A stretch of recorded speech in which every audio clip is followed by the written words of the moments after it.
November 7th, General Board meeting. Today is Tuesday, September 26, 2020. Carla Cabrera Carrera. I am the district manager. And we'll begin our public hearing in a few minutes. I would like to first thank Patricia Boulay for providing the space for this meeting tonight.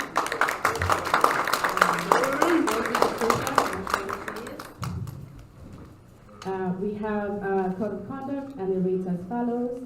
Bronx Community Board 7 has the right to remove and or ask a member of the public to leave a meeting or ban participation of anyone who engages in inappropriate conduct, including but not limited to obscene or offensive posters or language, personal attacks, threats, or any other behavior that reasonably impedes the orderly administration of the meeting.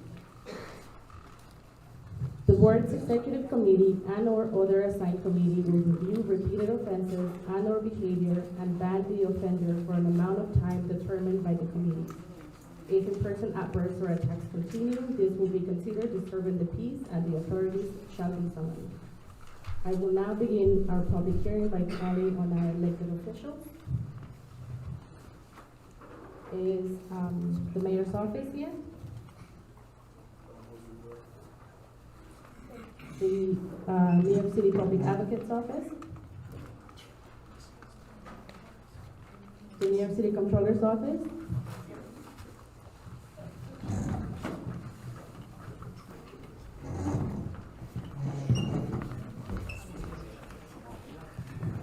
Good evening, everyone. My name is Grim Mayhew. I am the Bronx Borough Director for the New York City Comptroller's Office. We have a couple of updates for everyone this evening. The first one is that we released a new report revealing a tenfold spending increase on special education service claims over the last decade. Yet despite this increase, DOE failed to deliver mandated special education services to thousands of students. The cost of these claims, which were filed by families seeking essential services for their children with disabilities, escalating from $33 million to $372 million between fiscal year 2012 and 2022. Our report also identifies different flaws and inequities with the DOE system, along with recommendations for reforms from our office. Another report we released was actually it's a new resource that our office released. It's a website to enhance transparency into the city's contracting and budgeting for service provisions to support asylum seekers. On our website, there's a title page, Accounting for Asylum Seeker Services, and on that page, there's a comprehensive publicly available set of the city's known emergency contracts, budget projections, and high-level data on the asylum seeker population. And our website is comptroller.nyc.gov. Lastly, we are hosting a Hispanic Heritage Month event on October 4th from 6 p.m. to 8:30 p.m. It's actually going to be in Manhattan. It's over at Washington Heights. But if you're over that way, we'd love to have you. It will be a discussion on MWBEs and to understand different barriers that many Latinx vendors have to access city contracts. So if you're interested, you can take my card at the end and I can get you signed up. Thank you so much.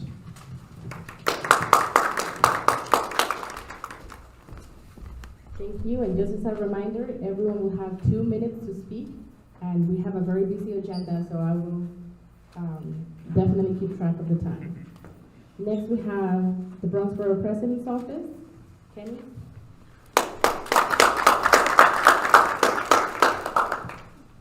Shana Tova, everyone. The Bronx Borough President has a robust domestic violence agenda, where we had the Brides March that came from Manhattan into the Bronx. We're going to be having a launch, a social media launch, a press conference on a program. There's a grant that was given to the Bronx Borough President's Office, the District Attorney's Office, and other NGOs regarding domestic violence. We're going to be having Diva Talk. We're going to have Diva Spa. It's the first time in many years. We're going to be working with different communities. The Borough President wants to welcome all of our new members. As you see, it's a robust, diverse community, all ages, all backgrounds is awesome. We're also encouraging everyone to look at the Department of City Planning's text amendment on the City of Yes, change to the zoning citywide. Look at it, peruse through it, think about it. We want to congratulate our park chair for being honored. The borough president honored all the chairs of our parks and recreation. And we had our CB appreciation barbecue, and also,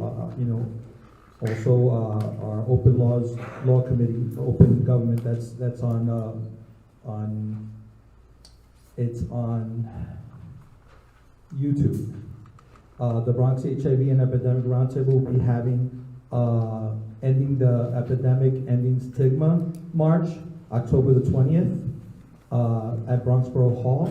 On November 16th, we're going to end the Stigma Symposium at Lincoln Hospital, and our Bronx LGBTQIA Task Force has a new chair appointed. Sage Rivera will be the chair for the LGBTQIA Task Force, and our number is 718-590-3500. My number is 347-213-0375, and I'll be here, and thank you very much, and happy holidays. Thank you, Jenny. Next, we have the Bronx District Attorney's Office, Trevon Lambert.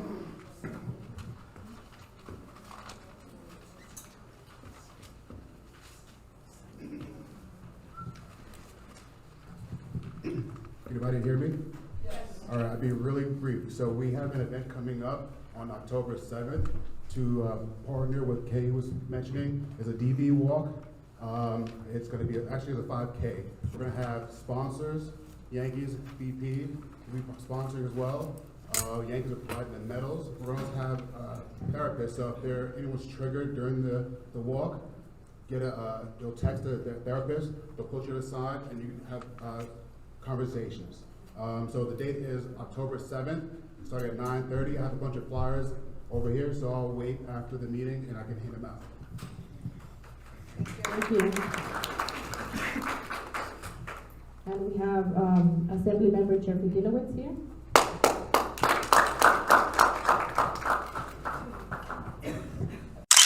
The following portion has been redacted since City Council member Eric Dinowitz has left the Progressive Caucus. I feel like my platform is no place for him.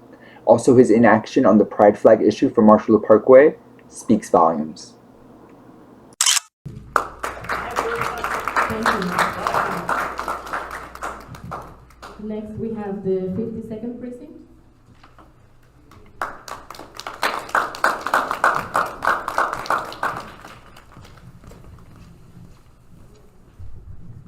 Thank you, Carla. Thank you, everyone on the committee board. My name is Osa Echeverria. I'm one of the Class 2 Precinct Community Affairs Officer.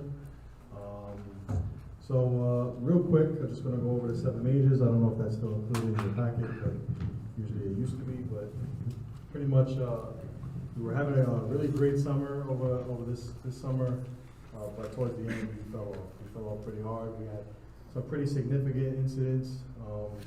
But let's just go over the 7 majors. So, up in every category except burglary. So for murder, we have 2 this year, 0 last year.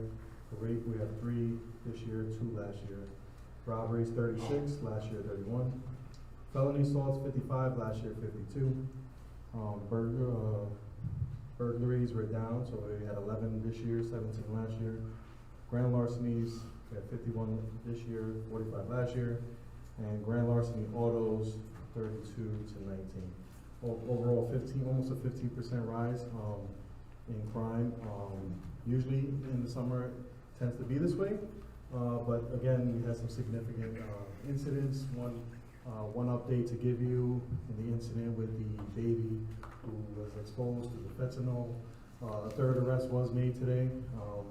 Person was out of the country. We were able to track that person. Hopefully, they'll be brought to justice as well. And they have some pretty significant charges, and hopefully there's a lot of change that comes out of this. Just to give you a little bit about the family, really great family in this community. You just don't understand why something like this would happen to our family. It's such a great family. I was with them today. They've been having a lot of issues with the media, Obviously, this has made national news, so I've been called to go over there and help them out with trying to let them mourn. So it's been a difficult end of the summer for us, but we're getting through it. Arrests have been made and incidents that are concerning. We do have our community council meeting this Thursday, September 28th at 7 p.m. 100 West Kingsbridge Road, which is the Plaza Rehab Center. It's on the other side of the precinct from here, but an opportunity for the members on that side of the precinct to express their concerns as well. And we'll be back on this side of the precinct at some point. If anybody has any questions for me, again, I'll be here for the rest of the night. And that's it. Thank you. Next, we have Congressman Adriano Fayette. Is Maximo here? Next, we have State Senator Gustavo Rivera.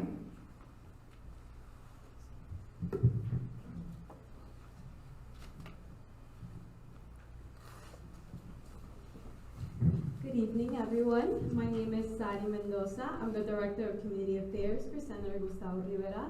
I see a couple of familiar faces and a couple of new ones. You don't have to memorize our phone number. I have a couple at your service cards that I can hand out and my business cards. So I want to provide a couple of updates. Senator Rivera continues to fight for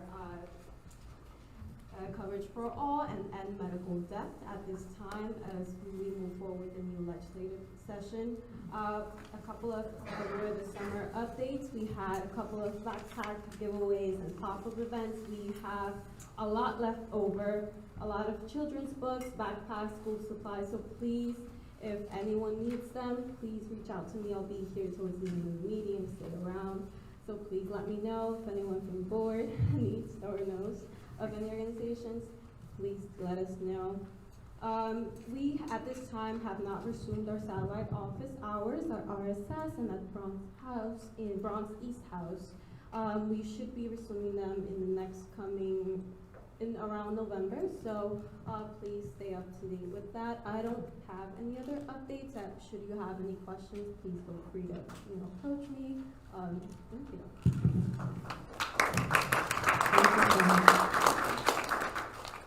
Next, we have State Senator Robert Jackson. Caridad. All right. Next, we have. This portion has been redacted due to a reference to a highly controversial 5013C that is run by a local hotel. Next, we have Assembly Member John Sakaro's office.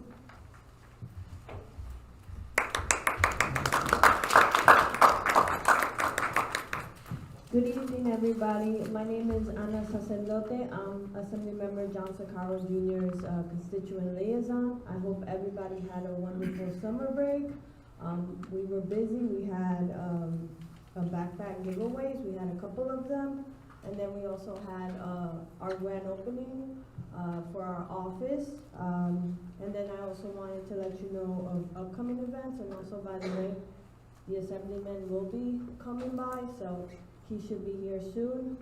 But for the upcoming events we have, we're having a trunk or treat event at 2 schools for the kids. We're going to be handing out candy. We're organizing a breast cancer awareness event. And then lastly, we have a couple, but another one that's coming up is park cleanup at Pelham Parkway. And we also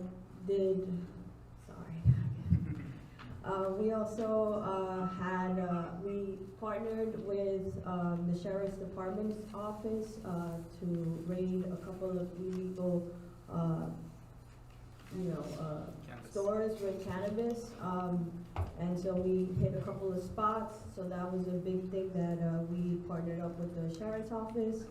And we will continue to work with the Sheriff's office to track down these illegal shops. Thank you. Thank you, Anna. Next, we have Assembly Member Hidel Catapia's office. Councilmember Oswald Felice's office.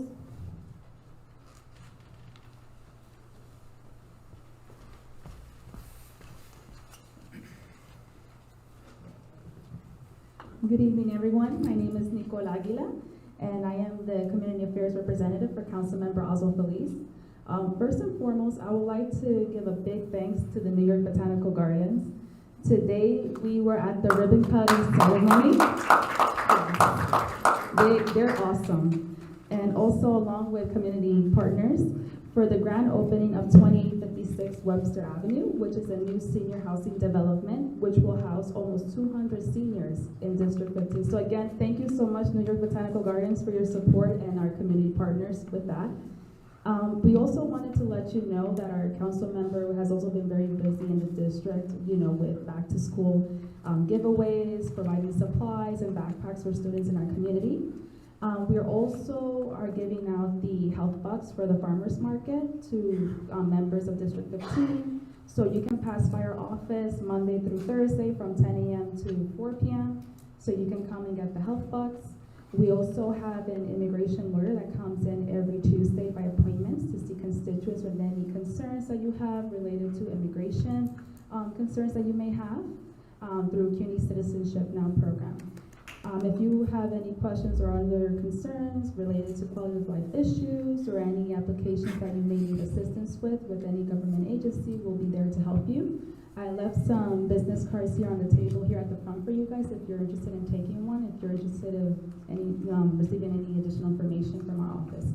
Again, thank you so much for having me here and have a great night. Thank you, Nicole, and welcome. And just so you know, if you do have someone, they actually give you about 10 help bucks every time for each person that goes there, and that makes 20 bucks. So that's, if someone needs it, that's really, really helpful. Next, we have Council Member Pirina Sanchez's office.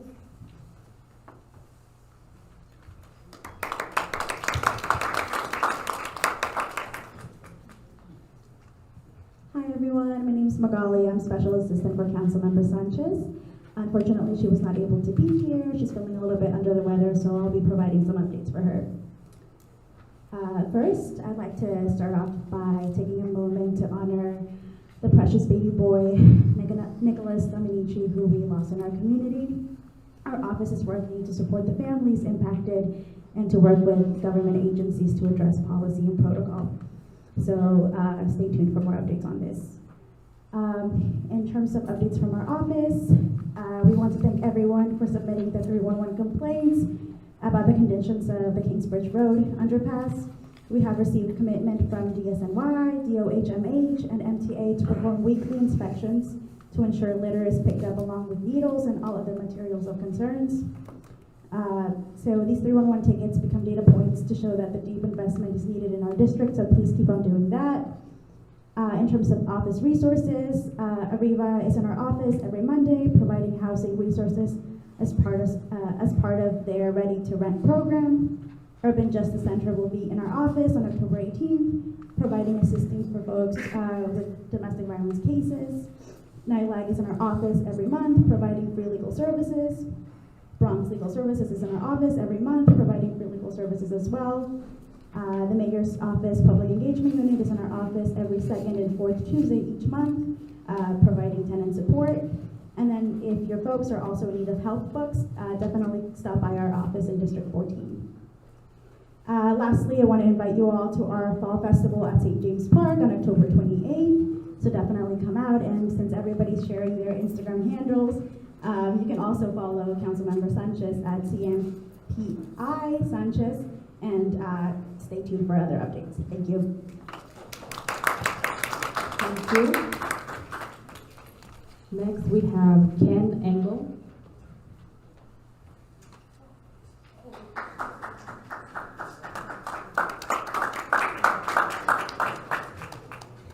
I'm going to brave it without the microphone. Everyone can hear me? Yes, yes. Thank you. Yes. Just a note of thanks, Carla, Officer Echeverria, Jean, for allowing me to speak, and I'm going to be extremely brief. I am the National Program Director for Cricket Wireless, and a lot of people still in New York don't even know that Cricket Wireless is AT&T. And this is the division that works with the government for what it used to be called the Obama Landline or Lifeline program. and now it's called the ACP, Affordable Connectivity Program. And the only reason I bring it up is that a lot of people are not even aware that 40% of the country, and including the Bronx, is eligible for this from 18 years or older. And sadly, about 70% of the population still doesn't even know this exists. So our mission is just, we're not here to sell. Our mission is just to create awareness of the program, all walks of life, the senior community, the youth, financially challenged. And what we do is we will support events and any other things. You may have seen those tents around the city where people set up near certain government institutions. I'm happy that at least the message gets out there. The big problem with that is that they do not have offices where after someone gets a phone, they can have service. So naturally, Cricket has these centers, these service centers all over. So a lot more that I'd like to say, but in deference to the 2 minutes that I have, I just wanted to make ourselves visible. I have David Rodriguez. He's my local manager who handles Yonkers and the Bronx. He's brought some cards and some pamphlets, and I'm just hoping if anyone has events or things where we can help the less fortunate, that's what we do. So thank you very much.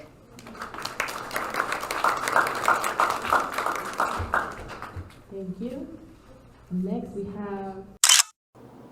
This portion has been redacted due to the Assembly members' inaction on the Pride flag issue on Marshall Parkway. Can you hear me too? All right. AJ Ramos? Yes. For motion A, vote no. Numerous sources online cite the entirety of New York Botanical Gardens as landmark. Skirting the purview of landmarks in the LPC Commission is horrible optics. Don't let our history be risked being destroyed for staff bathrooms and other areas the New York Botanical Gardens should be paying for, not the taxpayer, as there's no public access or programming envisioned here at all, just maybe down sometime in the future. For motion B, vote yes. Without our veterans, we wouldn't be here today, so celebrating them should always be welcome. For motion C, vote yes. The fact that the heroes of this nation have been budget cutted and not funded appropriately is un-American. The nation broke them, so now you should fix them. For the general public portion, the Pride flag, since this is the first general board meeting of the year and since this is the last one since June or Pride Month, I just wanted to once again remind the board of the timelines that were cited towards me for a permit as to why it was not installed last year, and to not mix a 6th or 7th Pride flag. For Pride, please put it up in time. The city somehow managed to restore and renovate a whole pool instead of simply just putting up a flag. So before the local LGBTQI community gets all Marie Antoinette and Queen of Hearts on you, can you please get something done? Similar to the outrage in Riverdale about the cricket stadium when Marshall Parkway Center Median's cricket field is destroyed, where was everybody? Where was the outrage then? You guys have welcomed friends of Marshall every day and every chance you have since then. Thank you. Thank you.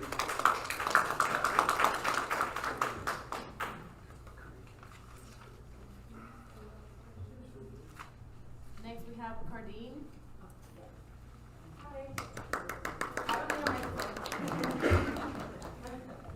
Good evening, everyone. Thank you for having me. My name is Cardine Virginia. I also go by Cardine.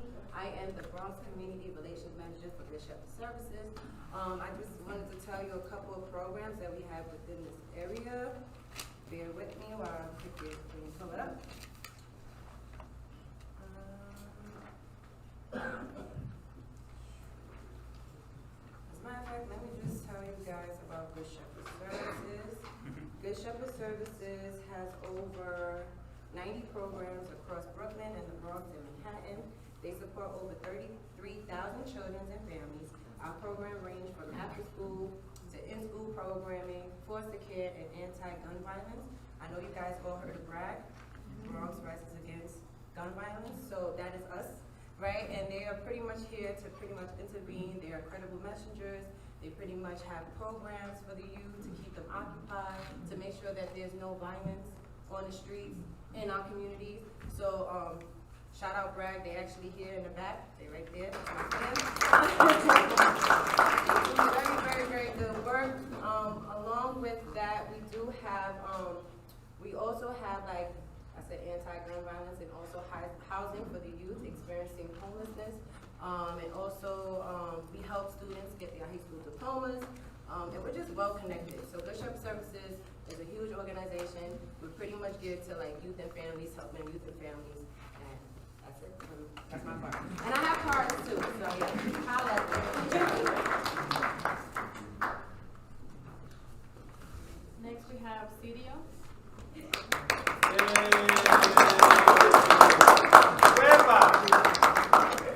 All right, folks, you know me as the graffiti guy.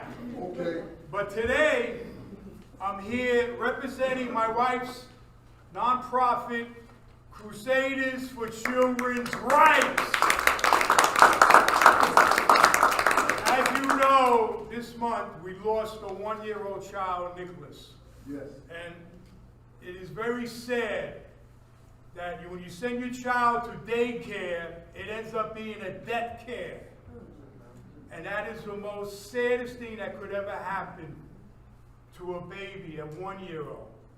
So my wife's group, Crusaders for Children's Rights, is planning to have a candlelight vigil next month, date to be announced. And we want to invite everybody here to come to this vigil and to reach out and hug your children and give them a kiss. And please, a moment of silence for the parents who have to live the rest of their lives without their little baby. And that is the worst thing in the world for a parent to have to bury a child, because children are supposed to bury their parents. So God bless. Thank you so much for this time.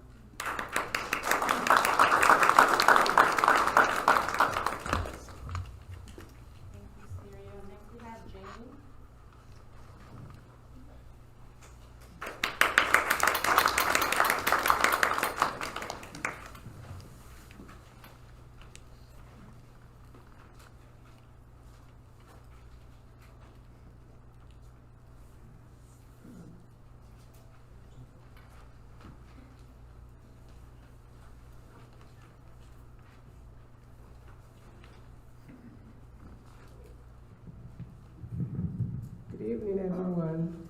Good evening. My name is Jane Addison Amoya. I'm the library manager for the Moshulu Branch Library, the New York Public Library.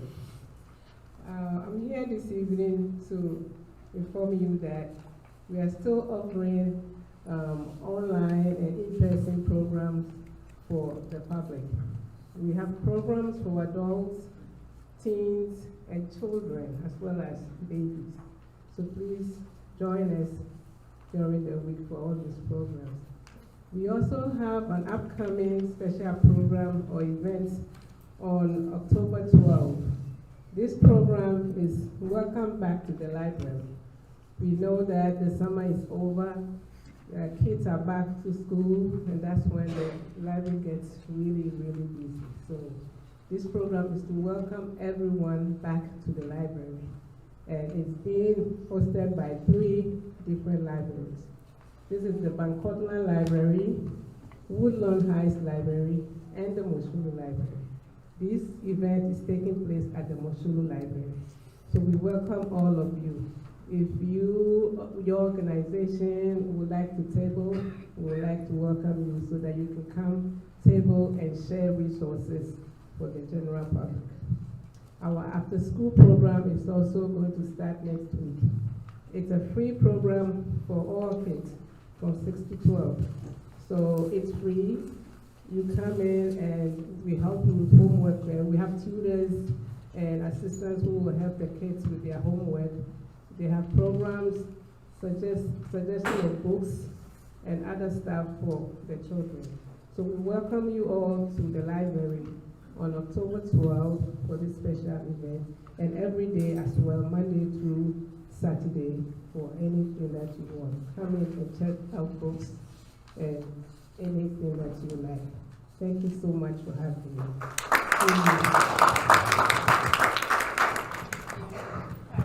Carla, I got a question. With regard to the young adult programming, yes, it's for the seniors. They're starting their college application, so forth and so on. A lot of these kids have emails that are inappropriate.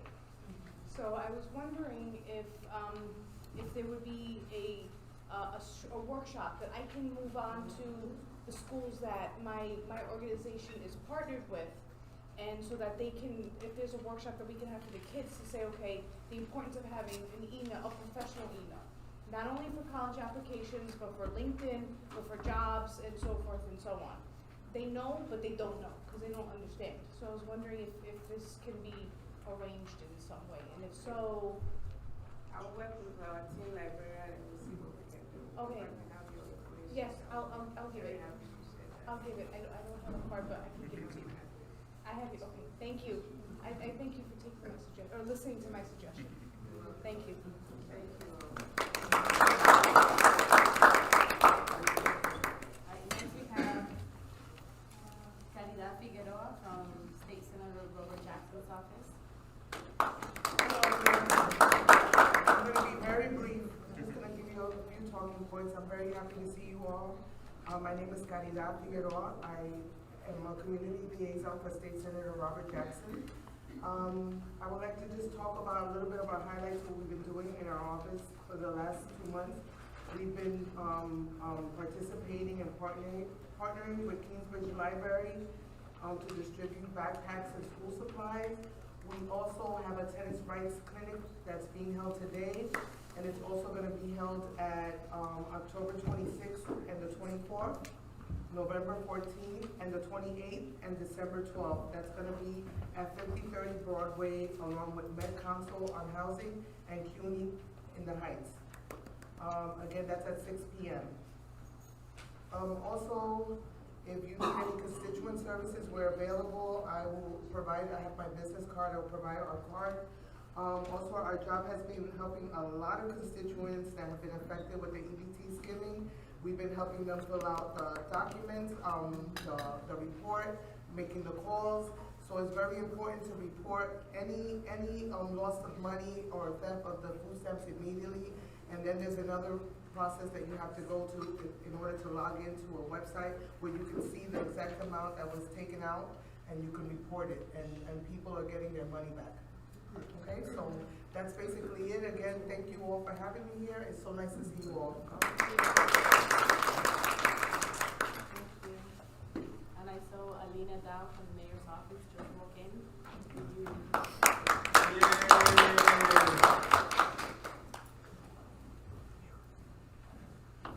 Hi everyone. Hi.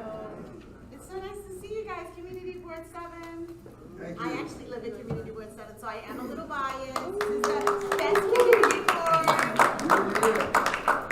Hi you guys. So for everyone that I'm not familiar with, my name is Alina Dow. I am the Bronx Borough Director for the Mayor's Community Affairs. I do apologize that I was late.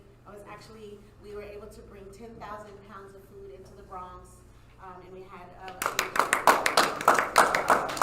so we were really excited about that. Trust and believe me, I'm always trying to make sure that the mayor wants all the communities to benefit from this. So we're trying to figure out something that'll happen in this area as well. So I did have some updates because I haven't seen you guys, so I'm going to be a little long-winded. There's a lot of stuff happening, as you know. With the migrants, that's one thing. The mayor is asking for everyone's support. Obviously, as you're aware, he's always saying we really have to ask the federal government to help support the city. That's it. You know, we're all aware, but we are all in this together. No matter what people want to say, it's us. This is our community. These are our neighbors. So, the community board, what I'd like to tell also too is one of the biggest things that's happening here with the mayor, that he has an initiative called Breaking Bread Building Bonds. This initiative is really dear to my heart because what it actually is that I go everywhere and everyone's like, how did the mayor become the mayor? When he first started a long time ago, he actually was having these small dinners with people, just people from different groups, different backgrounds, and he built all these relationships. You never know who someone you're sitting next to will become. And it just so happened that a lot of the people that he sat next to became someone, right? That ended up being able to support him, and then now, you know, years passed and he's the mayor. But it didn't come without the support of building real relationships and bonds with people. So we're hosting, I facilitate a couple of them. If you want to have one, please let me know. We've done the Breaking Bread Building Bonds all over the city, and it has nothing to do with the mayor. This is not political. this is something to do with, if I don't know my neighbor, me and you cannot get together to really support our community. In a nutshell, that's what it is. And if I know you better on a personal level, I am then more than willing to probably do something extra for you when someone comes into our community and maybe tries to just, dismantle it or what have you. So if anyone's interested, please let me know. The mayor is also working with, he did an announcement regarding a partnership to create green jobs and provide workforce training. The Department of Sanitation announced the next phase of the war on rats. You do have really great leadership. I know you had someone great, and now you have, I just want to let you know that you also have someone who's already, she's been calling me, she messages me, she's already got the rat star. She's like, she wants things to get done in your community, so please give a hand to,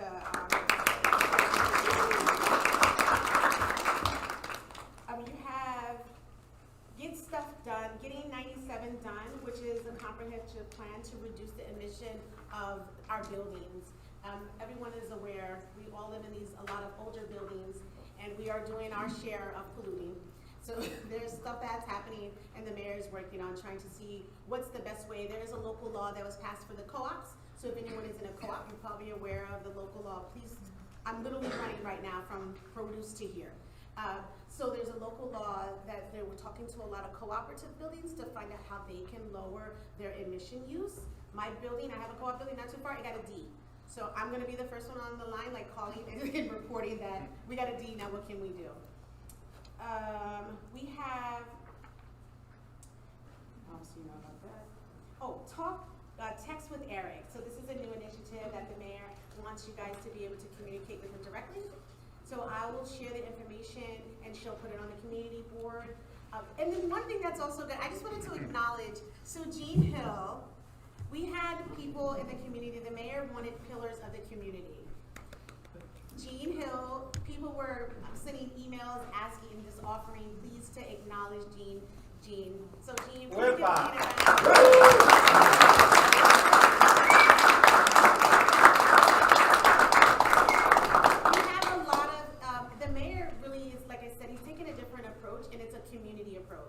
acknowledging people in the community that have been doing things. These are the people that really are keeping us afloat. So I just wanted to acknowledge that. And two other things that I wanted to say, not just what's happening with the mayor. I want you to understand that we as a community have to figure this out. And when I say we, I say me too, right? Do we want law and order, or do we want to let people break the law? There's no shade in the middle, because I've been dealing with people that want to allow a legal fruit vendor to sell fruit at the corner, but then they want to stop an illegal weed truck. Both of them are doing the same exact thing. Please don't get caught up in what they're selling. And then don't get mad if the mayor is saying we're stopping a lady from selling patalillos. It's not that he doesn't like the lady who's selling patalillos, but if you allow someone to break the law, we gotta allow everybody to break the law. If you want him to enforce the law, he has to enforce the law. But you have to make that decision.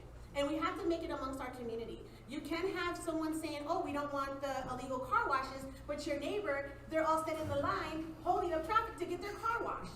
We really have to do better. So I'm just coming to you guys and I'm letting you know this, because this is something that I'm also affected by, because I live in the Bronx, my kids go to school in the Bronx, I'm vested here too. So we really have to figure this out. I always make myself available to anyone. I will leave my cards up here if you want to speak, if you need to talk to me about anything. And thank you guys.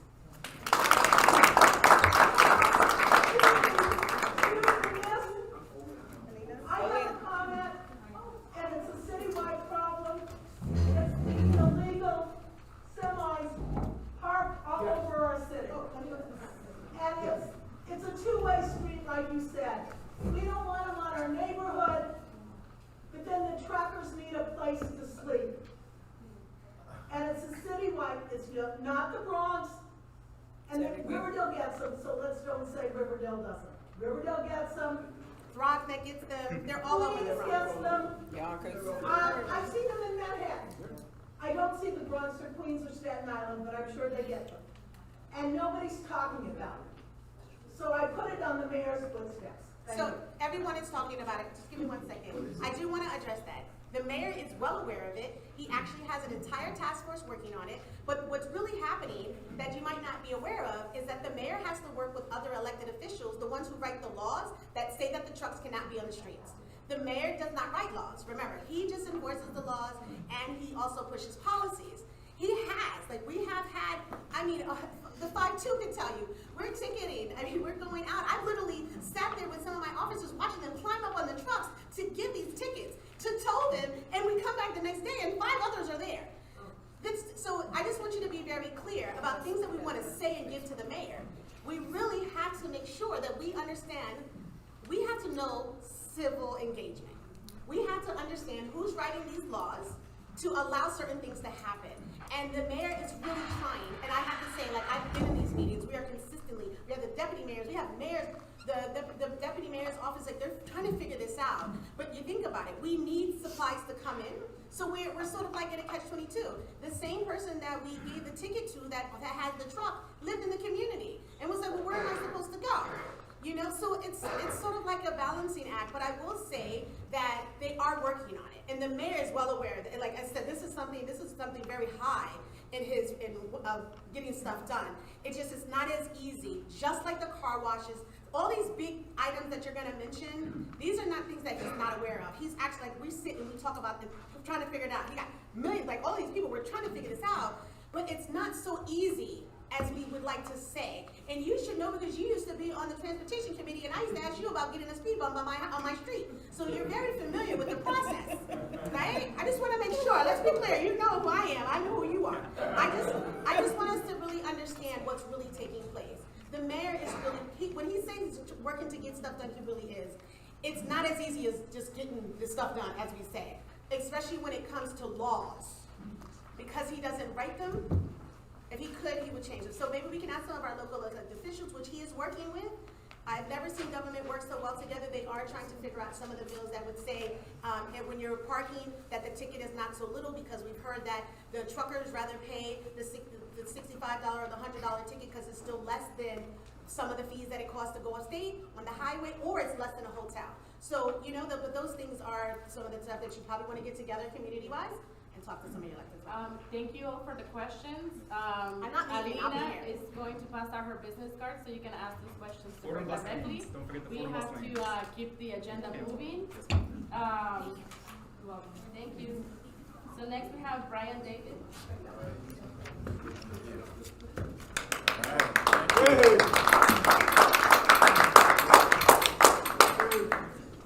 All right, thank you for letting me speak this evening. I'm impressed. Democracy is alive and well.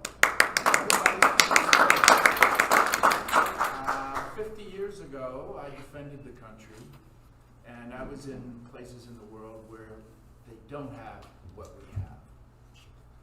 That being said, I've come tonight to speak to you about 2 public issues. One is health, and one is safety. Let's start with safety. How many people here are or receive delivery to where you live? Right? And they come how? These little electric scooters. I cannot see them at night. I personally have had at least 4 near misses. These people do not have lights on their scooters. They do not have, as roadworthy vehicles do in the street, have a horn. You cannot hear them or see them coming up from behind you because they make no noise. Now, I don't have the money to go to the hospital and get put back together after being run over by one of these people. I believe you all know that on Bedford Park, underneath the 4 train, a week ago, I was on my way to work out at Harrisfield Park, and there was a death, a truck and a scooter. These people are not respecting the law. They do not belong on the sidewalk with people who, not everybody has good vision, and especially from behind. I don't know, maybe there's someone here who has eyes in the back of their head, they can see them coming. I can't. Second thing is that something needs to be done about that, because the death that happened is only going to lead to more. These people need to be roadworthy, and they need to make their presence known. Frankly, I don't think they should get up on the sidewalk. They have these lanes. I go back far enough, I remember when there wasn't lanes, nor for the bus, nor for the bike, which is painted, and I have a bike, which is painted on in the street. They have a place. On the sidewalk with pedestrians is not their place. All right, something needs to be done about that. Now, I have spoke with the police whenever I can, wherever I see them in the street, and they tell me that the law needs to be changed because they can be sued if they go to chase these people off the sidewalk and they get hurt and somebody gets injured. So they're not going to go do that. And that's understandable. The job of a police is already difficult enough as it is. They should not be put in a position to get sued out of oblivion. All right? All right, enough said on that. I think we all are aware and know what needs to be done with that. Thank you, Mr. Davis. We've run out of time, but you can send me your comments via email, and I'll make sure I loop in all the city agencies that can help you and that can help all of us resolve these issues that we're facing. Fine. I have one more thing. Can I speak after the? Can I get a second? 2 minutes after everybody else is gone? He's a veteran. You earned that time. I'm in the time. We have a timekeeper here. Just like in boxing. Two motions are for veterans. Two motions are for veterans. There's a veteran right here. Public health affects us all. Public urination is a problem. Harris Field Park. We have people that come there that play baseball at night. I go there to work out, do calisthenics, across from the entrance of Lehman College. I did not know that you play better baseball or need to be able to play baseball with a cooler full of ice and beer. I didn't know. Anyway, we all know what the result of that is. It's a diuretic. There are no facilities for anyone. The bathrooms there close at 4 o'clock in the afternoon. There's nothing there at night. So what happens? Public urination. And I can tell you, it eats away at the building, the cement, the bricks, whatever. Also, there's a litter problem. These people don't pick up after themselves when they're done partying. Actually, I believe the sport is just an excuse for them to party. And they're there till late at night. I know because I'm there too. I may go there later on. But nevertheless, it's a public health issue. We need a porta potty, 1. 2, we need to separate these party people from athletic people, such as myself, who want to go there and use the park for those purposes. That needs to be pushed down the end and separated from us who are on the, up by the building where the pull-up bars are. By the way, I invite everyone to come. I have all the equipment. Anytime you want to work out, come. When you are strong physically, you will be strong mentally. Don't forget that. Thank you very much. Last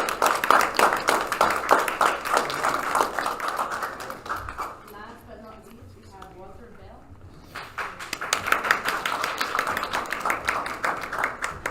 Thank you. Good evening, everyone. Maybe you save the best for last, but we'll see. You know, it's really an honor to be here. Seriously, right? I got my daughter here with me, Ms. Desiree Bell. So we're a father and daughter non-for-profit organization. We raise awareness to overdose prevention. Overdose prevention program. Please, on your way out, everyone pick up a Narcan kit. There's some bag out there for everyone. We've heard everybody already, so we already know the tragedy that happened, so we don't want to keep repeating that. So we've prone on talking about positivity. We want everyone to be educated. We want everyone to be trained. This training doesn't take long at all. You don't need a master's degree to get it, and you will be able to save a life, okay? So just to clear with that, this is what it looks like. Always make sure this black box here at the top has the date furthest away from the date that you're being given the Narcan kit. It should be a minimum of 3 years. So if it's 2023, it should say 2026. So if you have outdated kits and you've taken this training already, please either contact us. I'll leave my contact information up here, or I'll leave it with the community board so that you can contact us and we can get you new kits. You never know when you would need to use this kit.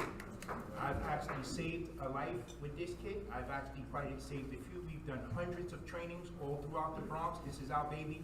My daughter's born in this borough. She's born in this community, Community Board 7. So I have a special interest to the board and a special interest to my daughter to be sure that the wellness of the community is first and foremost. All right? So, there you just right there, just make sure we touch on this. Present the fentanyl and xylazine test strips. Yes, this is not a fashion statement. I just want everybody to know. You see this blue bag here? So this is what the blue bag looks like. Just a quick demonstration here, if I could get it off. Okay, is it okay? You got that? Is it in there? Oh, no, it's in yours. Oh, it's in mine, all right. So we want to just show you what the xylazine, which is another word for the flesh-eating bacteria drug called tranq, right? So they mix it in with cocaine, heroin, they mix it in with a bunch of things, and what happens is that in different parts of the body, it causes an outbreak of infection. And you see people with big gaping holes or big gaping scabs and stuff like that. They really have a hard time trying to heal and trying to treat because of the chemicals that's in it. And it's like a horse tranquilizer. So they mix it in with that. That's xylazine. So there's strips, which we also have inside of the Narcan kits. So that it's the red one is xylazine, okay? And the blue one is for fentanyl. And fentanyl, of course, you know, is the deadly drug that's killing someone every 3 hours. Every 3 hours, someone's dying of an overdose. So by the time this meeting is over, we would have lost someone else, and we're gonna get a phone call, and we're gonna get told that this and that happened, and this is the reason why it happened also. So we just wanted to bring some of those facts to you. There's one other fact I want to bring to you. The Bronx has the top 4 in overdose fatalities since 2021. The top 4, right? First, I think it was Hunts Point. If I'm mistaken, please correct me. Second is the Fordham, this area? Yes. Second is this area here. Third, I think, is Crotona, Belmont, and fourth is Morrisania. So we have a huge problem. We're busy all the time. We're being called to ask to do trainings and do this and do that. So we really want to press the issue to the community board. We want to extend our services to the community board and to the community. If you need help, you got any questions, anything you want to know about fentanyl, about how to prevent an overdose, please ask us. We're more than happy to answer these questions, and we're more than happy to provide the training and the service. Yes. Yes, the last thing is that we heard. Thank you, Mr. Brown. Sorry that we're Okay, so I'll just show it and I'll leave. Like, we have a problem with the Kingsbridge underpass with syringes. These are the syringes we just found. All littered out in the street. So we gotta bring a public safety issue to this. I heard, I think the assembly and the councilman talk about cleanup projects. We do cleanup projects all the time. If you see needles around anywhere, please contact us, and we'd be more than happy to go there and remove those syringes so that no one won't get poked with. Thank you.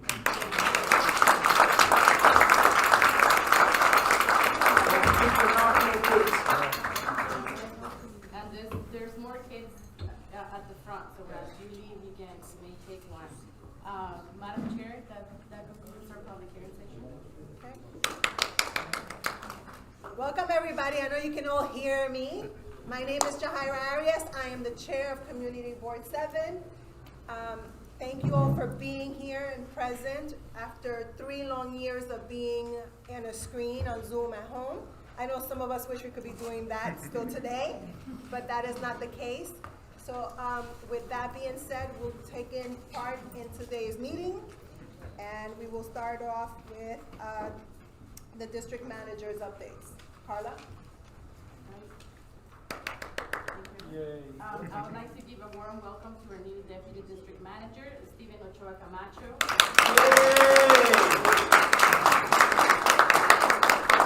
A warm welcome to our 10 new board members. If you could please stand as I read your name. Marie Barbosa, Imali Corley, Leslie Harrison, Jesus Lopez Jensen, Cassie Moore,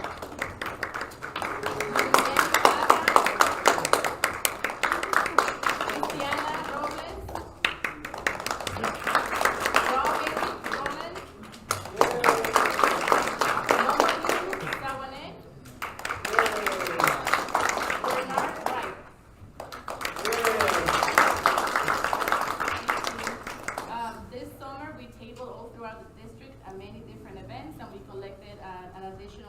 new email addresses from our constituents.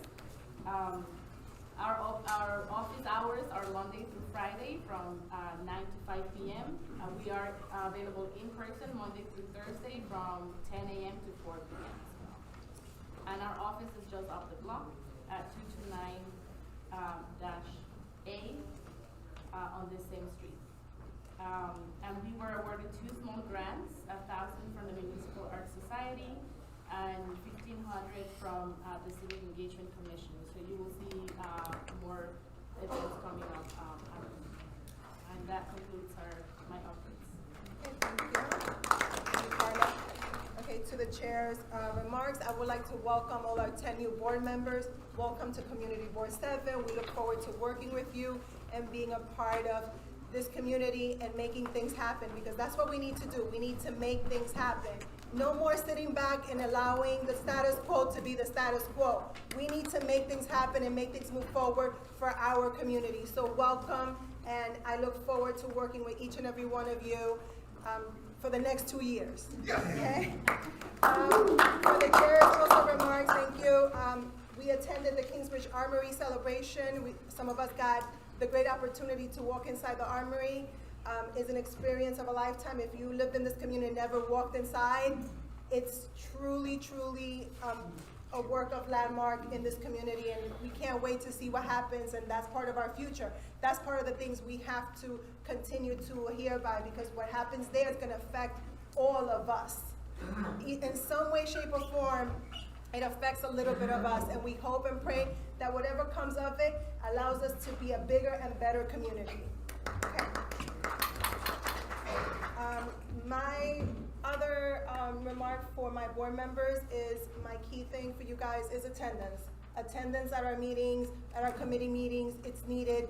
Please make yourself available. If you're not a part of a committee and you're interested in just listening to one or joining in one, do so, because your input does help. And it allows our chairs and it allows Carla and our chairs to do our job and make it better and easier for all of you and for the community. So that's my only remark when it comes down to my board members. With that, I'm moving on. Our secretary is not here today, so I'm gonna put back my old hat because I used to be the secretary, and I am gonna call the roll call for attendance for this meeting. And it goes like this: Leuris Acosta. Leuris Acosta, present. Tasha Andrews is absent. Betty Arce. Betty Arce, present. Jahaira Arias present. Emanuela Samu is absent. Eric Asensio. Eric Asensio, present. Thank you. Michelle Avila. Michelle Avila, present. Thank you. Damari Barbosa. Toby Buford. Present. Ruth Caraballo is absent. Manjur Shahuri.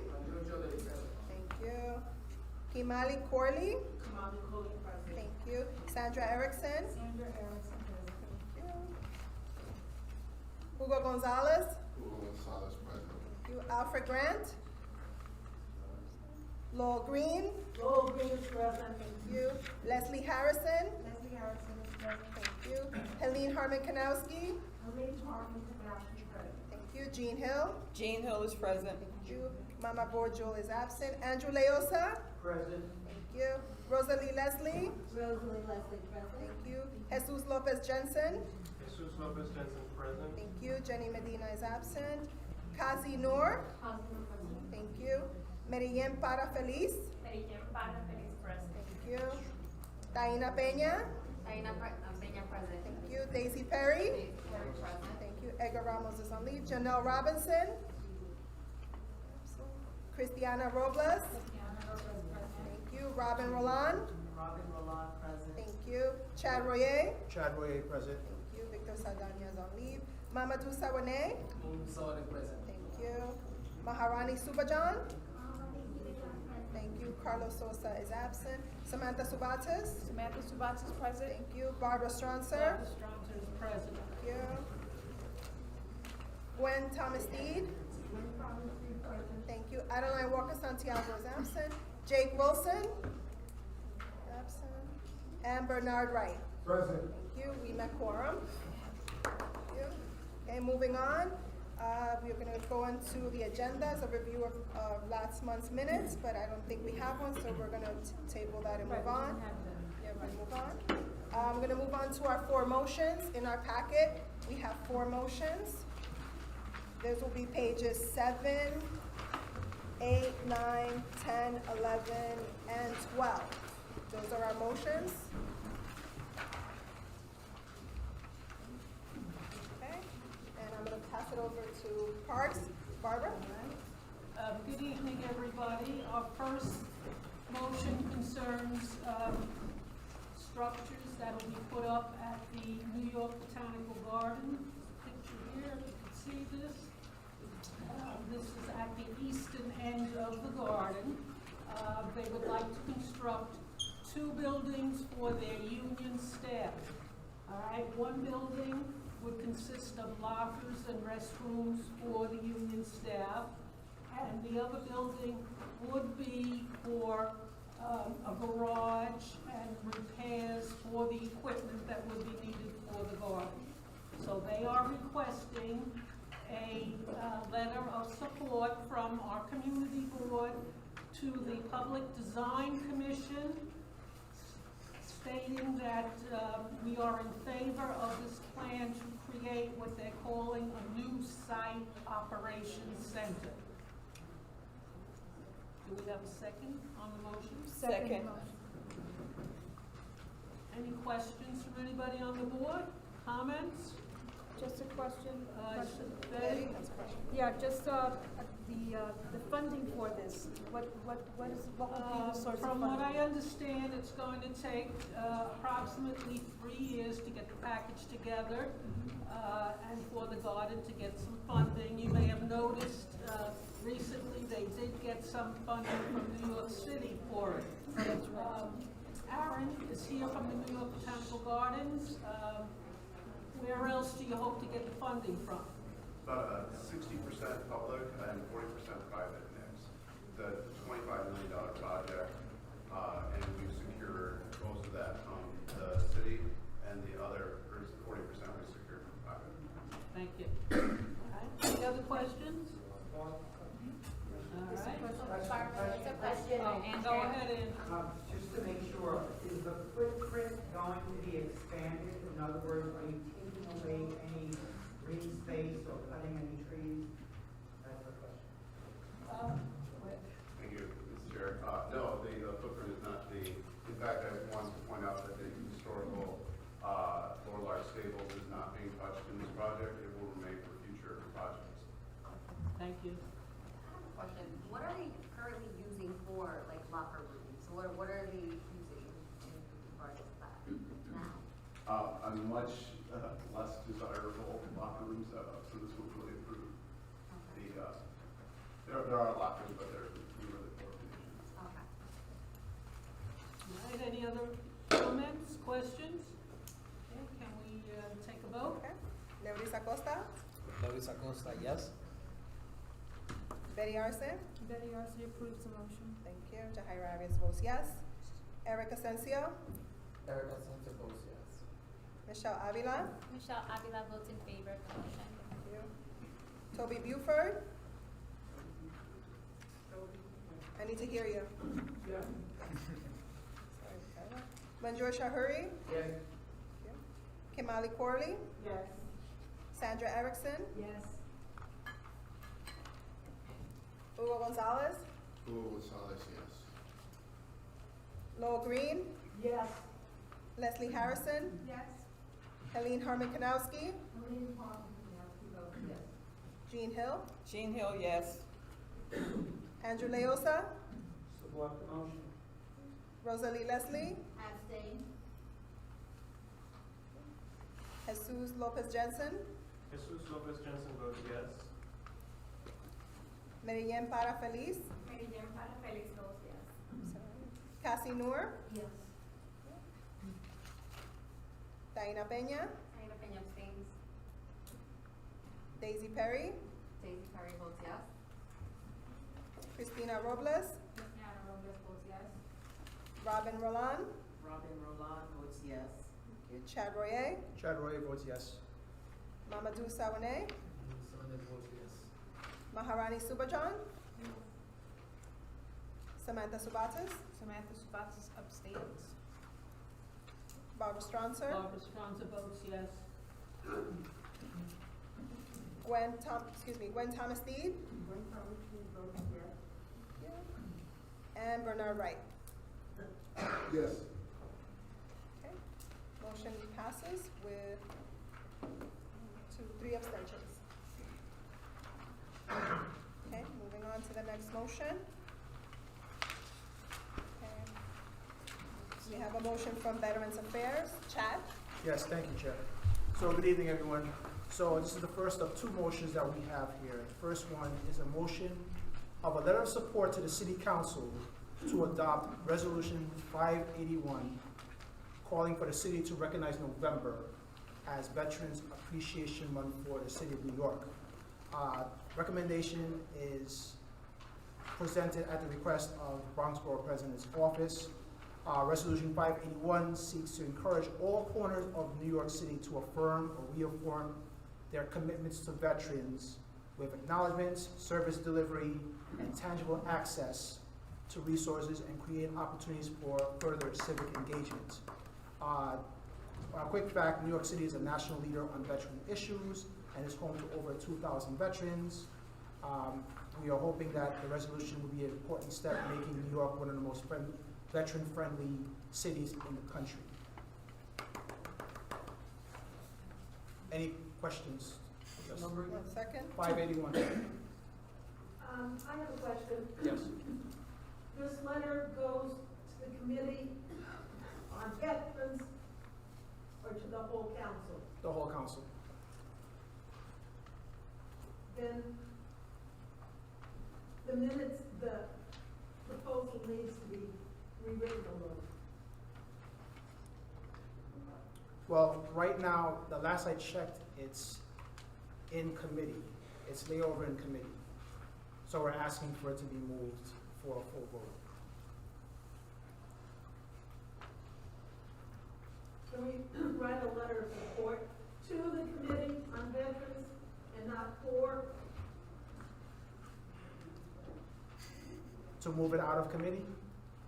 No, it says to write a letter of support for the Committee on Veterans. Could we change it to write a letter of support to the Committee on Veterans in favor? It's just Is it rewording grammar- 2 things. grammar It's just a grammar issue. Okay. A grammar. It's a grammar issue. Gotcha. Got it. Gotcha. It's 2.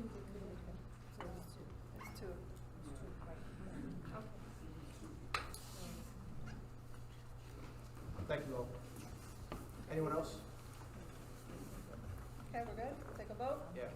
Okay, anyone else? Okay, Leuris Acosta? Excuse me, just Dana, but did we get a second? Give me a second. Yeah. Oh, second. Second. Leuris, sorry. Yes. Okay.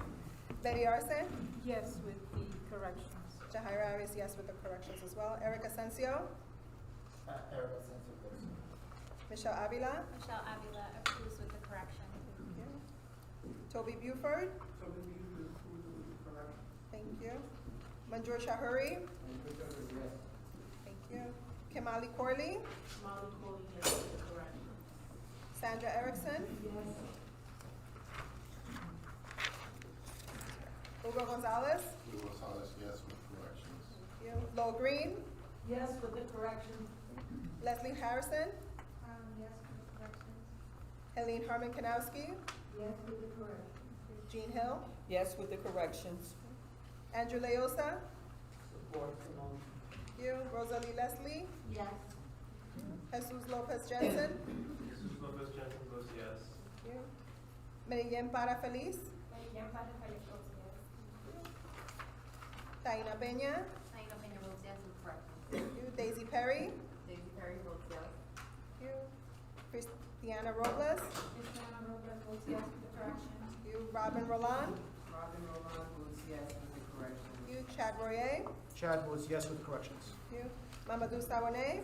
Sonia votes yes with correction. Thank you. Maharani Subajan? Thank you. Samantha Sabatas? Yes, with corrections. Thank you. Barbara Stronser? Barbara Stronser votes yes. Thank you. Gwen Tomlis, Cassie Noor? Yes with correction. Thank you.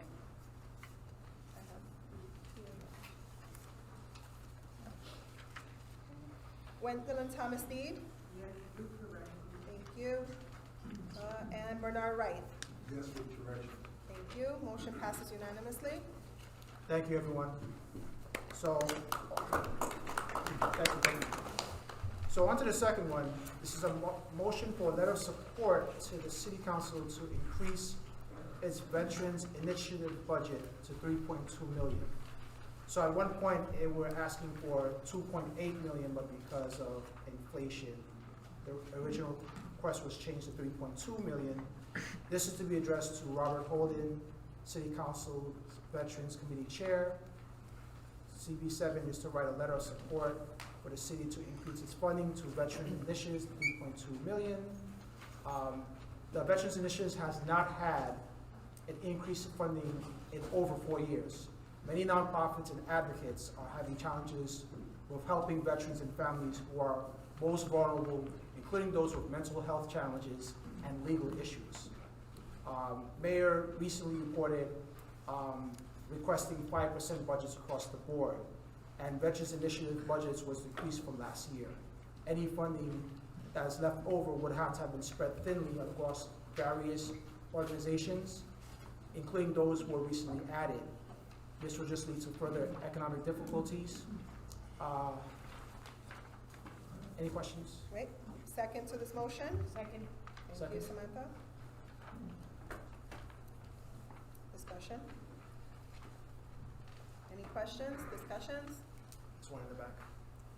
Andrew? So, what I'm concerned about is the mayor's saying there's a 5% cut to all agencies. So are we as a board then picking and choosing who we think has enough merit that we don't think they should be cut, let alone get an increase? So for example, the libraries, it's already on the news that if those cuts went through, they would probably have to close 1 day a week. So my question is, as a board, as a process, and I commend the Veterans Committee for looking after the veterans. I think that's totally appropriate, but I'm just a little confused as to, are we going to then say to every, for example, the libraries that, you know, we're gonna send a letter to whatever. So that's my comment and question. I have a question and or a point of clarification. So is the Veterans Initiative out of discretionary spending money or is it agency money? So the 5% cuts that the mayor asked for were for agencies, right? Discretionary initiatives and other initiatives, I think Veterans Initiative as well, that's its own pot of funding. So I think Andrew's point is one point, and then this Veterans Initiative is like a separate point. Do you know, Chad? Like, is this for the agency, or is this to give to the nonprofits to deliver veteran services? It's the latter. Okay. It's the latter, especially in part when more agencies are being added to the list. So if an agency, let's say a legal firm is used to getting $100,000 1 year, they're on pace to getting maybe $90,000, and then whatever money they don't get gets sent to cover the other agencies that don't have anything at all. Right, so when you're saying agencies, you're not talking about city agencies. No, You're talking no. about like nonprofit. Organizations, I'm sorry. Exactly, I'm nonprofit sorry, providers. organizations. Yeah. Right, so Andrew, I think to your point, this is going directly to the organizations that are providing veteran services, not to the agency administering Thank you. the veterans' benefits. And just to add to it, several veterans-based agencies have been speaking about this offline and on the record for several years. That's been the feedback that continues to come forth from the Veterans Committee meetings, just for some clarification. You had a... Yeah, just want to reiterate what I'm not supposed to do that. Okay, go ahead. Yes, at our Veterans Committee meeting, the Veterans Initiative program, one of the programs that from the Veterans Initiative is to, one program is they have a, where veterans can voluntarily sign up for is to take photography class. You know, anything is for the good of the veteran, for the well-being of the veteran, comes out of that Veterans Initiative. like what was already been said, these, not a non-profit, but, offshoots, satellites, you know, and that's what has not been increased, you know, in X amount of years. And that's what we're asking for the city council to do now, finally. You know, fund these programs so the veterans can get that suicidal prevention help that they need, like these city-run shelters, like the one in Long Island City, does not have a mental health component. And the veterans are there in their homes, but there's no mental health services. So with this veteran initiative being increased, now they can come in and help the veterans who are struggling with suicide. You know, so that's what the whole purpose is for. Thank you. Chad, I have another question. The 3.2, is that what advocates are asking for? The increase? That's what they're asking for. Okay. All right, thank you. Any other questions? Any other So questions? is the letter to city council or to the Veterans Initiative? No, it's aimed at the city council. It's to the chair of the Veterans Committee on the city council. Right. Robert Rowland. And copying our our elected officials, from our district, from our firm. I think you have a So, question over here.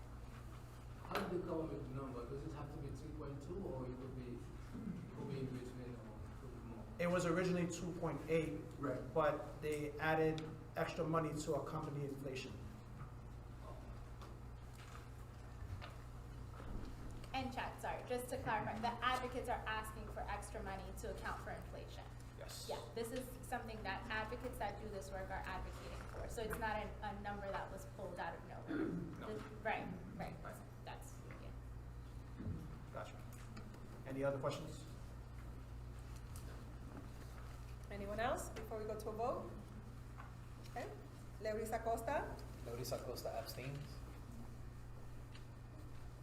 Betty Arce, Betty Arce supports the motion. okay. Jahira Arias votes yes. Eric Asensio, Erica Asensio abstains. Michelle Avila, Michelle Avila supports the motion. Toby Buford, In support of the motion. Manjoy Shahuri, Yes, support the motion. thank you. Kamali Corley, Molly Corley, thank you. Sandra Erickson, Yes. Hugo Gonzalez, Supports. Lowell Green, Abstain. Leslie Harrison, Helene Harmon Kanowski, Jean Hill, Supports the motion. Andrew Leosa, Supports the motion. Rosalie Leslie, Jesus Lopez Jensen, Jesus Lopez Jensen votes yes. Cassie Noor, Abstain. Marianne Para Feliz, votes yes. Diana Peña, And approves. Daisy Perry, Daisy Perry votes yes.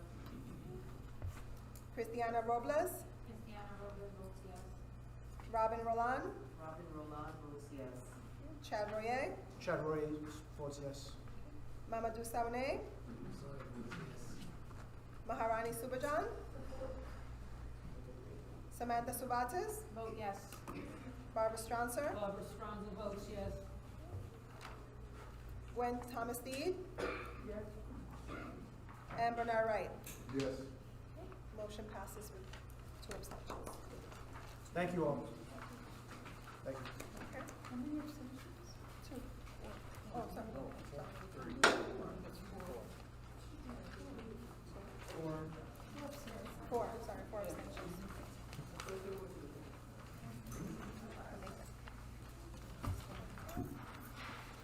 Okay. Last motion comes from the Housing Committee. It's from the New York Botanical Garden for the 2852 and 286 Webster Avenue mixed-use affordable housing fresh project. This motion is to be addressed, actually a letter of support is to be addressed to Paul Phillips, the Bronx Borough Director of New York City Planning.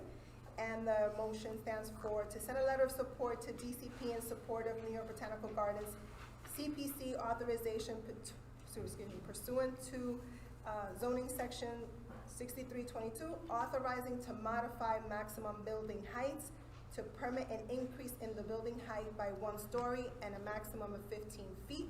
This is a mixed-use 12-story affordable housing project located at the southwest corner of Webster Avenue and Bedford Park Boulevard for low to moderate income families. The Jericho project will provide social services to family residents.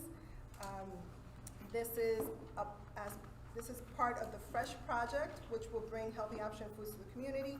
CB7 is in favor of granting an additional floor space to the developer. No quorum was met because we did not meet quorum to go further into it. We did take a vote, and the Botanical Garden is here if anyone has questions. I second the motion. Thank you, Barbara. Anyone has any questions? The Botanical Garden is here to take it. Eric? So how much square footage of Fresh program are we talking about? We have one. Hi, I'm with Douglas in development too, so we're the development team of the project. So thanks all for having us. So there's going to be, after the second phase, there's going to be 20,000 square feet of fresh food space, actually 21,000, and 20,000 is the maximum for those additional square footage allowance. So phase 1 is actually already complete. We have 13,000 square feet, and phase 2 will include an additional 8,000, and we're going to combine those two spaces into a single larger fresh food grocery store. So phase 1 is this affordable senior housing building, and we're adding this second phase so that we can create a larger fresh food store for the grocery, Cherry Valley, the big yellow store. Right, so but we had already granted the 1 story for the senior housing project for with the 13,000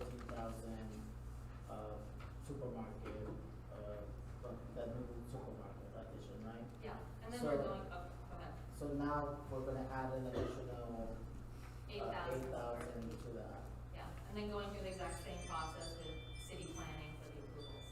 Okay, and so city planning is looking at the project as one complete project, the 2 buildings? Yeah.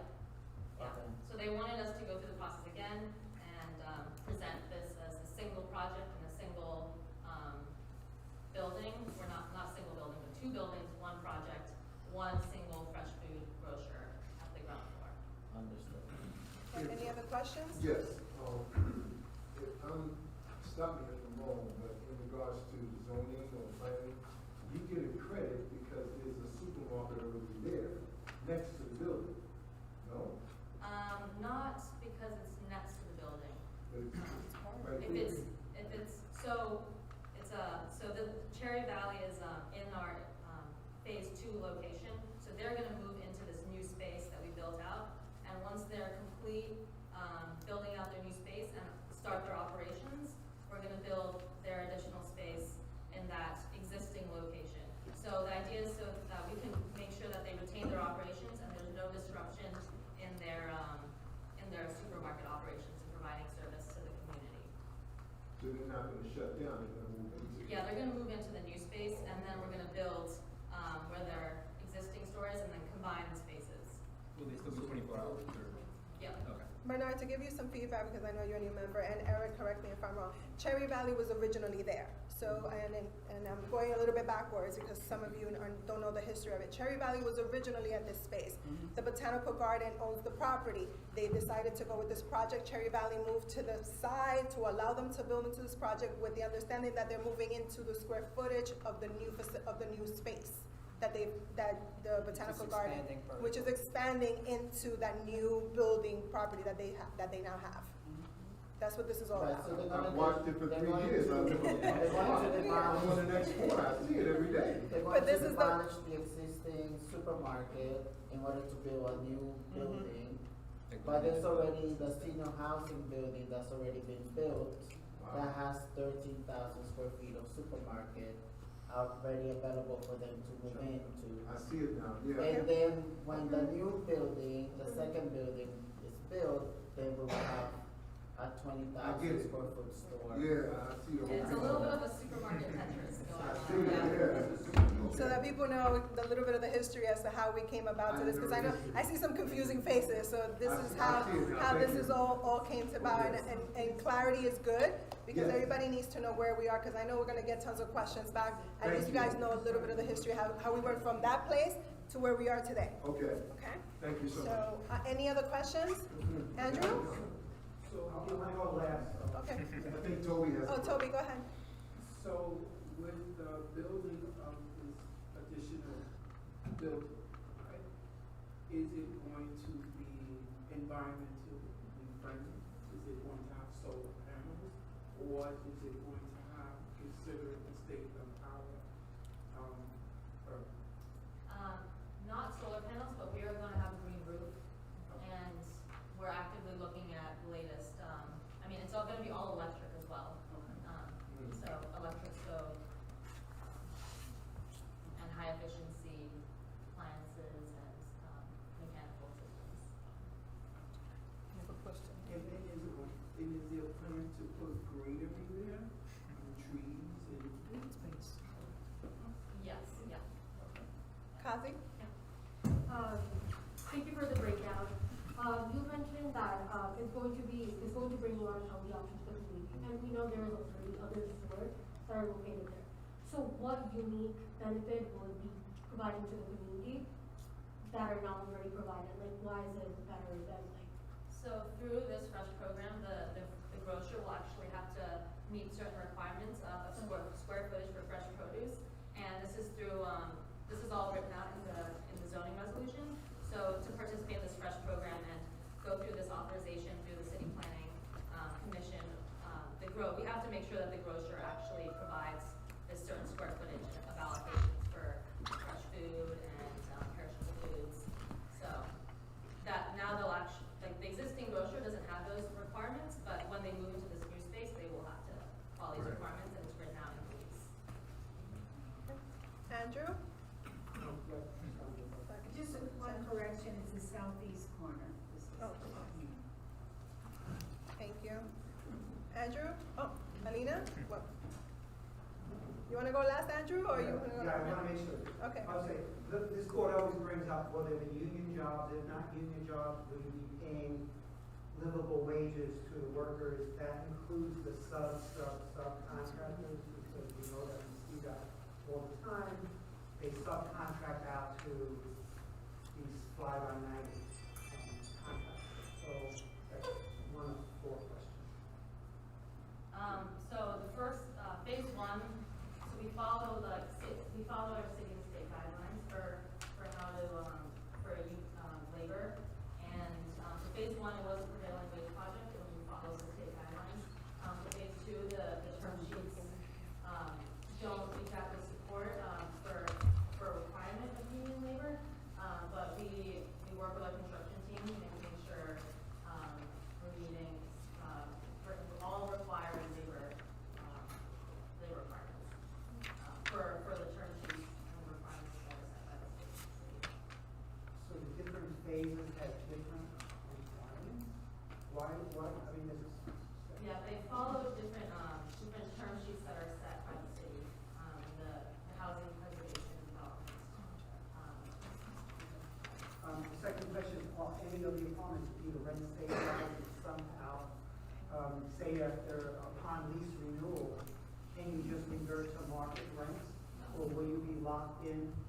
Or is there like the supermarket, will it have a lease for 5 years, and when the lease is up, I don't know, a smoke shop could open up or something like that? So as part of this fresh food program, the supermarket is, we're required to have a fresh food store, per zoning. So we're gonna be required to have a fresh food supermarket. Yes. And, for the affordability question, all of the apartments are, low income. The senior, apartments are all 60% of the AMI below, and the seniors only pay 30% of their income regardless of what they earn. 57 of the units are reserved for formerly homeless individuals. And for phase 2, it's, we also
yes. Now you can go with your car. Kenneth, Second vote, yes. Yes. No, I walk by there all the time. Excuse me, I'm gonna take this one last question, Alina. Yeah, my question is really, I do a lot of stuff in community, so one of the things that I've been asked about the new affordable apartments, when they come into the community, has it been required or has anyone asked that you allow certain people from the existing area code or zip code to get first preference, especially the seniors? A lot of seniors have been complaining to us that especially the ones that live in apartments that are either rent stabilized or they're, regular rent, that they're not being allotted the apartments in their own community. So I just know if they've been asked, have you guys been asked to present that, or has anyone said, can we please allow people that live in that community to have preference first? Yeah, typically there is a community board preference, and I will get that too, but for phase 2, I believe there will be. Okay, thank you. Ugo? Is there a typo on Paul Phillips' name? I'm not sure. I'm not familiar with that person. Two of us. What are you talking about? He says it's a typo in the name. David Phillips. Oh, I'm sorry. Yeah. In the motion? Yeah. Could somebody check that if you're familiar with him?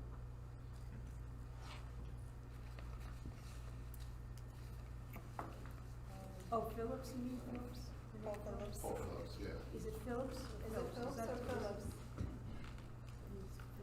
Phillips? Yeah, it's Phillips, that's correct. That's That's correct. correct, that's correct, sorry. Okay, so we're gonna turn to a motion, we are running. Second the motion. Thank you, Eugene, we're running it, we have to be out of here. We have a hard deadline to get out, so we're gonna take this motion, and then we're gonna move on to the rest of the agenda and end our meeting. So, Leorisa Costa? Larry Costa, yes. Okay. Betty Arce? Yes. Jahira Arias, yes. Eric Asensio? Yes. Michelle Avila? Michelle Avila approves. Toby Buford? Toby Buford approves. Mandra Shahuri? Yes. Kamali Corley? Sandra Erickson? Yes. Hugo Gonzalez? Yes. Lowell Green? No, she left. Leslie Harrison? Yes. Helene Herman Kanowski? Yes. Jean Hill? Yes. Andrew Leosa? Approves the motion. Rosalie Leslie? Abstain. Jesus Lopez Jensen? Jesus Lopez Jensen votes yes. Thank you. Meridian Para Feliz? Meridian Para Feliz, I got the motion. Taina Peña? Anthony approves. Daisy Perry? Yes. Thank you. Christiana Robles? Yes. Robin Roland? Robin Roland votes yes. Chad Royer? Chad Roy votes yes. Mamadou Sawane? Yes. Thank you. Maharani Subajan? Samantha Subatis? Yes. Barbara Stronser? Strongly votes yes. Gwendolyn Thomas Deed? Bernard Wright? Yes. Thank you. Motion passes, one abstention. Sorry. Keep bypassing, I'm sorry. Kazi? Yes. You know what, they've just crossed things out, so I couldn't see your name, sorry. Okay, motion passes, one abstention. Thank you. And we're gonna move on the agenda. We're going to move on to reports. Since we're cut for time, we're going to have our minutes put into our website. Anyone can look them up there, or if they're in the packet. So I'm gonna move on to just our next dates for each committee. Jean, budget, ethics? Will be October the 16th at Tracy Towers at 6:30 p.m. Community Room B, Building 40. Thank you. Leoris, education and libraries? Yeah, we'll be meeting on the second Tuesday of each month moving forward. Next one being October 10th. Location to be announced. Okay, Betty, environment and sanitation? We will be meeting in November, to be determined because the date is an election day, so we will have to secure a different date and location for our meeting. Thank you. Chad, veterans? Yes, so our next meeting is going to be October 18th, and our flagging event will be slated for November 4th, with a rain date of November 18th. Thank you. Samantha, Public Safety and Quality of Life. Public Safety Quality of Life will be meeting on November 9th, a location to be determined. Thank you. Michelle Avila, Health and Human Services. Health and Human Services will be meeting on Tuesday, October 17th at North Central Bronx. Thank you. Barbara Parks. Parks and Cultural Affairs will be meeting on October 11th. Site to be determined. Okay. Eric, Housing. October 10th at the Bedford Community Room.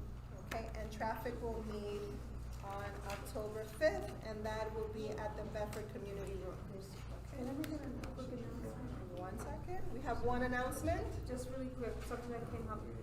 They're spraying tonight, mosquito spraying tonight, and it's covered in Norwood. They say that the pesticide has very low toxicity to humans and pets, but just be aware that they are spraying for West Nile virus, and it includes Norwood.